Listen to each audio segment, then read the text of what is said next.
man, I can't believe I got this thing stuck. Had to call John. Man, I need a winch. No worries, Brian.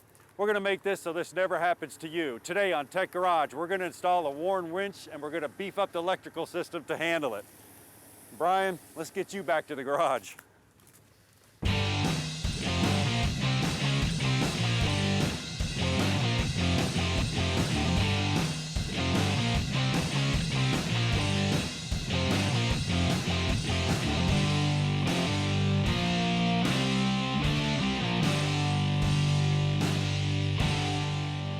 Welcome to Tech Garage presented by Advance Auto Parts. Well, we got our Jeep cleaned up and made short work of getting it into the shop. But you know, we're gonna solve that problem so it never happens again. We're gonna install a worn winch on the front of this Jeep. Now with those worn winches also come amp draws. They draw a lot of electricity. So we're gonna go through the entire electrical system. We're even gonna upgrade this alternator to handle any way or shape you get this thing stuck in. And you also mentioned when you come over here, you hit a bump, that steering started shaking a little bit. They call that the death wobble. We have a dual steering stabilizer while we got it in here. We'll go ahead and install that. So Brian, you'll never have to call me again. I can't believe I had to call him. You talk about wounded pride, I'm never going to hear the end of this. Now, anybody can install a winch, especially in today's winch technology and the hardware that comes with it, all of the engineering. It makes this extremely doable in your driveway. But you've got to get the installation right, not only so you're safe as this winch performs under extreme duress, but so that it's effective in getting you in or out of any kind of trouble you might be in. On the Jeep, we've got to remove the tow hooks. We're going to take off the access cover, and this isn't hard to get the front winch mounting plate installed. But a couple considerations you should make when you're installing any winch. Now, my dad taught me a long time ago to think about when you're installing a winch, do you want it at the front of the vehicle or at the back of the vehicle? Let's face it, if you're nose deep in mud or swampy ground, you may not want to pull the vehicle further through or further into that problem. Certainly with the right experience and the right hardware and the right tackle, you can regress with a front-mounted winch, but it's not always easy. On our project today, we're going to show you how our worn winch can be used at the back of the vehicle or at the front of the vehicle. It's going to be permanently mounted up here, but with a few bolts you can back it off, put it in the cradle, and it'll actually install in the rear receiver. You're going to like how that works. Now on the Jeep, we just have basic access to get to here. Cover pops off. You're looking at the sway bar mounts. We're going to remove the front bolts only on the sway bar mounts. We certainly have to take off our tow hooks, and we're ready for the worn winch mounting plate, which bolts right up, and we've got the foundation in place. I'm going to get started. We got the good stuff. We got a worn power plant 9.5. That's 9,500 pounds of line pull. And you got 125 feet of line to get the job done. So no matter what, you can pull out of any situation. And the really cool thing, it's got a multiple planetary gear set. Well, what does all that mean? That means massive gear reduction, 156 to 1. That's crazy. Think about it. It's nothing more than a starter motor. Our starter motor here has an armature and then it spins the pinion. Well, our starter motor here is just the armature spinning the actual gear reduction. And what it is, a planetary gear set. This is pretty cool. You can see the little pinions inside of here, and these pinions actually rotate this ring gear out here, and then I use the sun gear. That's why it's called a planetary gear set, to get the job done as far as gear reduction is concerned. Now I can actually show you. I painted on here some white lines. Starter motor, perhaps I turn it around. That's 1, 2, we're counting the armature, 3, 4, and almost 5 and a little bit more to get it back around. That's 5 to 1. Think about 156 to 1. In order to do that, they also draw a lot of amperage. Now we're gonna wire ours directly to the truck, so what we're gonna have to do is beef up the system. Warren recommends about 650 cold cranking amps. Our batteries here, you can look at your battery, has 640 on this one. We're gonna have to get a little bigger battery, so we'll put an Optima in that one. The plates determine the cranking size, more to come with that. We're also gonna beef up the alternator. Now our alternator here, this one's about 120 amps, factory was 80 amps. So that's gonna make the battery work a little bit easier to get the job done. Now Warren supplied us with everything. Brian mentioned earlier, you wanna pull it out backwards? Well, they gave us a mount right here that can go into a rear receiver, just bolt it on there. You got a remote, so you don't have to stand in the mud. You can go ahead and pull it out that way. You got the hook, you got the winch, you got the actual compressor on there. So if you have any problems with air while you're out there, compressor will help you get the job done. But the first thing we need to do is we need to bolt our winch on here and then put it on the truck. All right, John, I got the final bolt just about out. It's the sway bar mounting strap, front bolts only. They come out very easily. Let's go ahead and test fit that plate. Yeah, that's always a good idea. Now this is a beefy plate right here. Now, Very important that you look in the instructions. Warren gives you everything you need for this installation. But we had about 6 washers here and we're trying to figure out why. Looked at the instructions, real simple. There's a little step back there and you want to make sure for perfect fitment that you put them washers in so you don't have any kind of cattywomble winch. Yeah, absolutely. You want all the integrity you can get on this plate. It's going to have a lot of stress and a lot of torque on it. So you don't want an air gap between the bottom of the mounting plate and the top of the frame rail. Put those washers in. There's 3 over here that are going to hold it. They go in very easily. This thing's easy to install. It really is. This thing's all lined up. It's absolutely perfect. You know, now that it fits good, all we have to do is take it off, put it on the winch, and get the winch on the Jeep, and we'll do that as soon as we return with more Tech Garage. When using a DVOM, how do you measure current flow in a circuit? A. Place the lead across the circuit. B. Place the leads in series with the circuit. C. Place one lead on the positive side and the other on the negative. Or D. Place the lead across the component with the power disconnected. The correct answer is B. Always place the leads in series with the circuit, or use an inductive amp probe when measuring amperage in a circuit.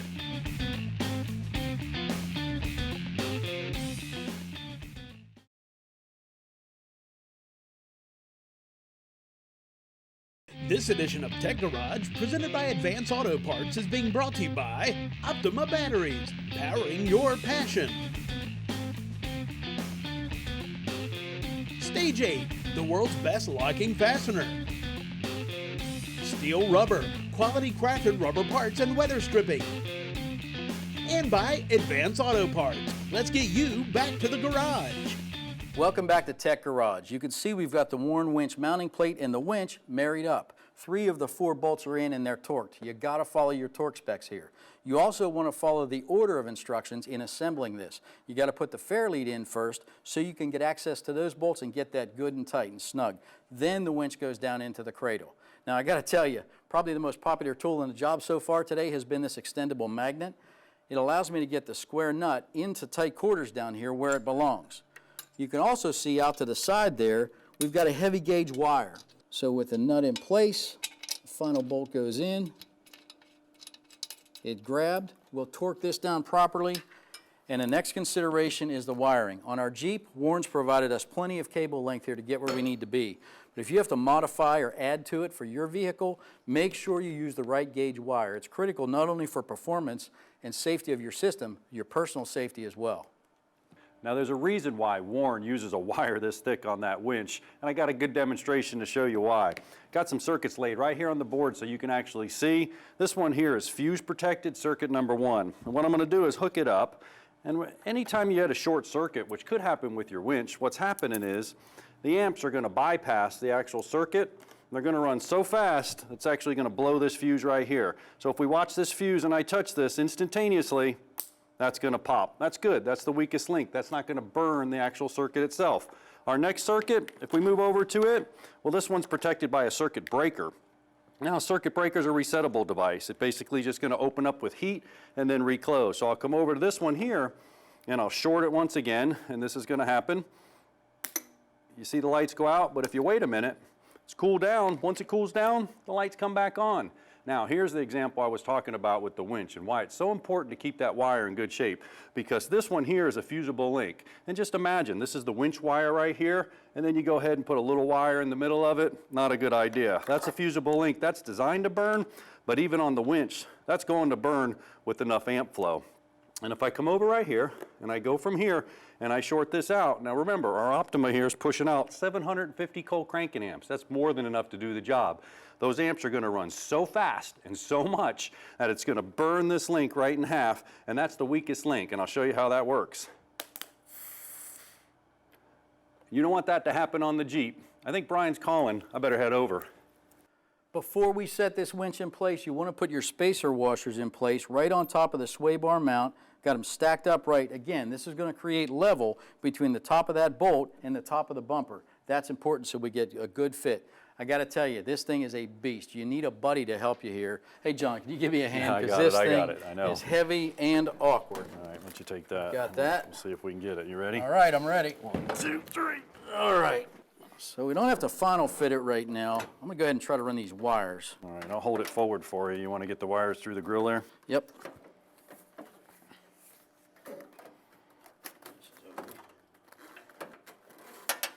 Okay, I'm gonna go ahead and use some openings we've got here and be opportunistic about this. You know, you could run the wires down under the vehicle to come back up to the battery, but why? You're potentially putting them in harm's way. We know we're gonna do some off-roading, so I'm gonna carefully run these. Now, as you run them wires, it's really important, we just saw earlier, make sure you don't nick them or chafe them through any of the steel. You want to get some wire loom or some wire straps, tie them up, maybe find some existing wire harnesses, go with that, get it directly to the battery.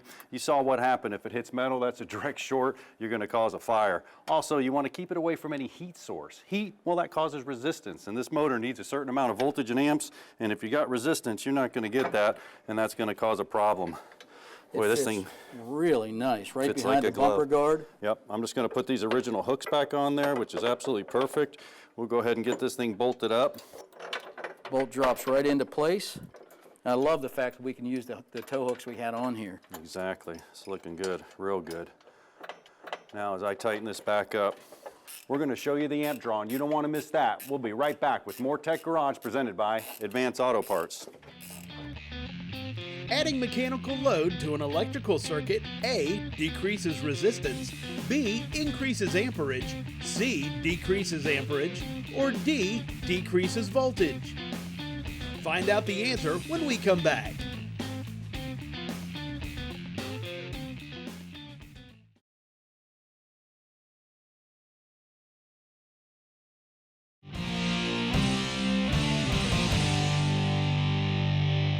Adding mechanical load to an electrical circuit, A, decreases resistance, B, increases amperage, C, decreases amperage, or D, decreases voltage. The correct answer is B. Adding mechanical load or mechanical resistance to electrical circuits increases amperage. Electrical resistance decreases amperage. Welcome back to Tech Garage presented by Advance Auto Parts. Now we got our winch all bolted up and secured. The bolts are torqued to specifications according to the actual instructions. We ran the wire harness all the way back, tucked it in real nice, got it to our Optima battery, nice and clean and secure. We're ready to check that amp draw that I promised you earlier. Now, how are we going to actually check an amp draw to a winch?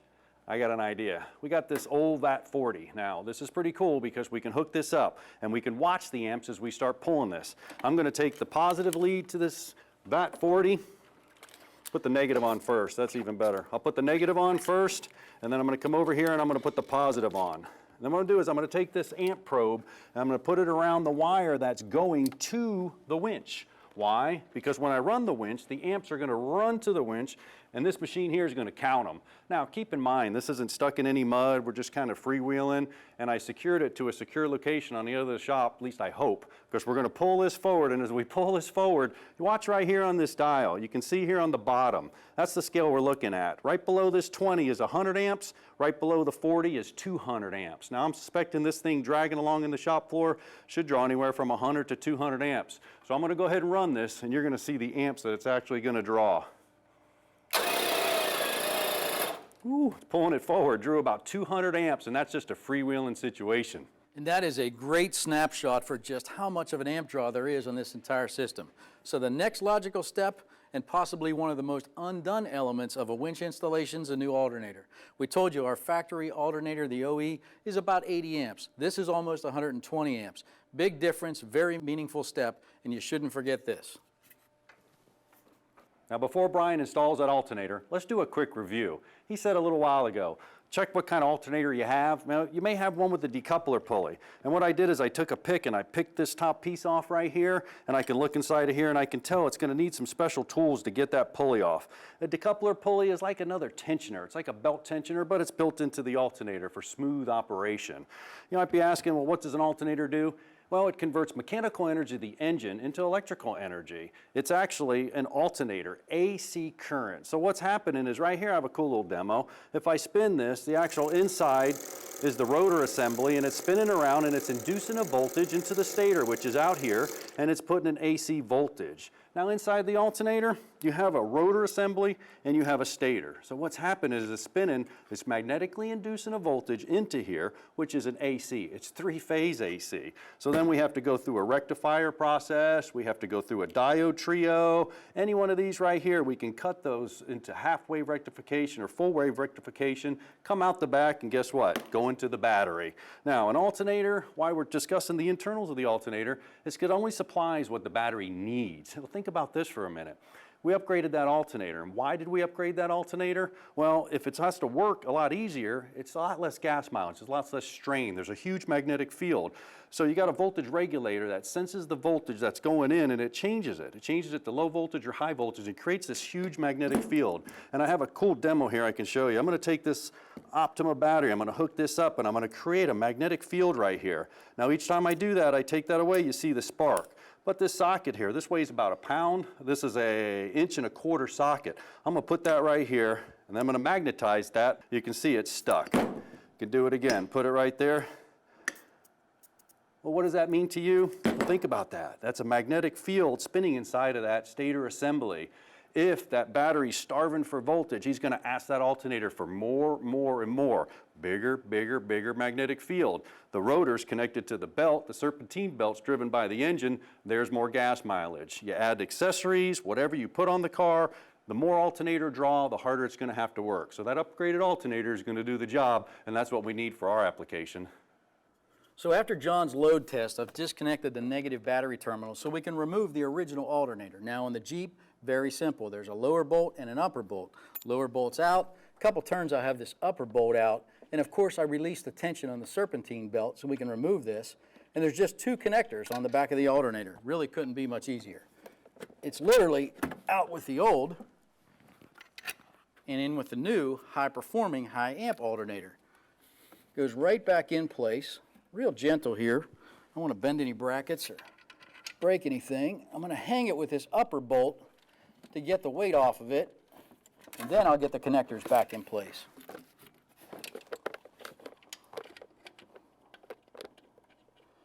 All right, so the upper bolt's in. I've got the weight suspended. Make sure if it requires torque specs that you follow them. You want this alternator to be true and in place to get proper belt alignment to get the maximum performance out of the alternator and not wear out your belt. Get the lower bolt back in. Now it's just two connectors on the back. I'll reconnect the negative battery cable. It's just that simple. Stay with us on Tech Garage. We'll be back. Which circuit protection device resets and can be used again? A. Circuit breaker.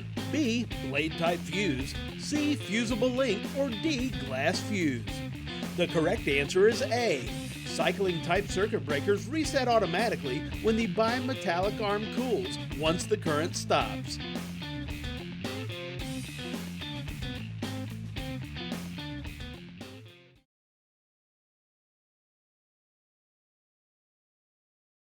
This edition of Tech Garage, presented by Advance Auto Parts, is being brought to you by Dustless Blasting. It's the future of surface preparation. Custom Auto Sound, the originator of classic car OEM fit radios since 1977. Air Raid Filter, the performance intake company. And by Advance Auto Parts. Let's get you back to the garage. Welcome back to Tech Garage, presented by Advance Auto Parts. Well, now it's time to turn our attention to the steering system, and more importantly, that death wobble. But before we do, let's take a look at this steering system. It all starts right here at the gearbox. Now, our gearbox is connected to the pitman arm, and the pitman arm's then connected here to a drag link. Now, the drag link comes down to this big old tie rod with tie rod ends on both sides, and in the middle here, you actually have a track bar that goes from one side to the other, and that's an important piece of the puzzle. Absolutely. You know, the factory gave us one stabilizer here, but again, we're trying to reduce all the harmonics we can out of this system, so we're going to add a second stabilizer down here to the bottom. So if you can get the hammer and give me a little help here, I'd like to back this one out. Yep, one more. Good. All right.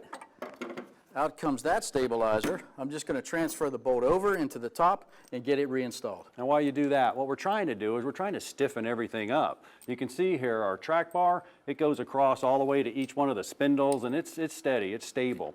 So our factory gave us one from the spindle all the way back to the track bar. We're going to add a second one. We're going to take one and we're going to go down here from the track bar, and we're going to come all the way up here to the tie rod end. When we come, Huge difference. that'll make a big difference because that's coming to the tie rod end. That's giving us a nice fixed point over here to where we can stiffen that up. And you can actually see that. If I go up and down with that right now, that's a big bar with a lot of play in it. Absolutely. So we'll reinstall, tighten everything down and get a good mount in. This drops right down into the same channel. We're going to reuse the factory bolts. And I love the polyurethane bushings on these, just beastie, which is great for the severe duty of this Jeep. Absolutely is. Now, on our second one here, the service manual actually tells us to pull it all the way out. When we pull it all the way out, we want to mark the center of it. Well, why do we want to do that? Because we're going to put it up here. We're going to attach it, I said earlier, to the track bar over to the tie rod. And then when we get to the middle, I can go ahead and I can secure it down. And one of the most important things you can do is after we have this one secured down, is you want to get in when you're finished and you want to have a partner sit out front here and watch it, turn it left to right and make sure it doesn't overextend. Well, we'll get this buttoned up. You know, Brian, this Jeep's in good shape. It's going to be awesome. You know what? I really do think I can get it stuck again. Yeah, don't do that. Well, all we have left is the email question of the week. John Thomas from Atlanta, Georgia has one of those aftermarket stereos and fancy amplifiers in his car with a few other accessories, but he's got to keep replacing the battery about every year. What do we advise Thomas? Yeah, well, Thomas, that's a good question. You know, we upgraded the alternator on today's show. That may help, but batteries don't last forever. Batteries have lead plates inside. They're positive and negative lead plates, and through a chemical reaction, it'll charge your vehicle. But after time, Brian, what happens to these plates? You can see this just starts deteriorating and falling away like that. It's not going to last forever. Or you may have a parasitic draw, something that's drawn the battery down when it's not supposed to, a light bulb or other things. But it sounds like those amps and stereos doing a little damage to the battery. You might want to upgrade the alternator like we did. One thing I can guarantee is our Jeep isn't going to have any electrical system issues. No, not whatsoever. And that winch, we saw it pull that amperage. You're not going to have a problem with that alternator and that death wobble too. Man, I wish I'd have had this thing before I had to call him. I'll tell you what you need to do? I'll load it up. We'll take it with you this time. You can put that right in your receiver. No problem whatsoever. Awesome. Yep. For more about Tech Garage, follow us on Twitter. We're out of time for this week. From our garage to your garage. Thanks for watching Tech Garage. Production assistance for Tech Garage is provided by Chipola College, located in Marianna, Florida. Founded in 1947, Chipola was recently ranked as one of the top 3 community colleges in the United States.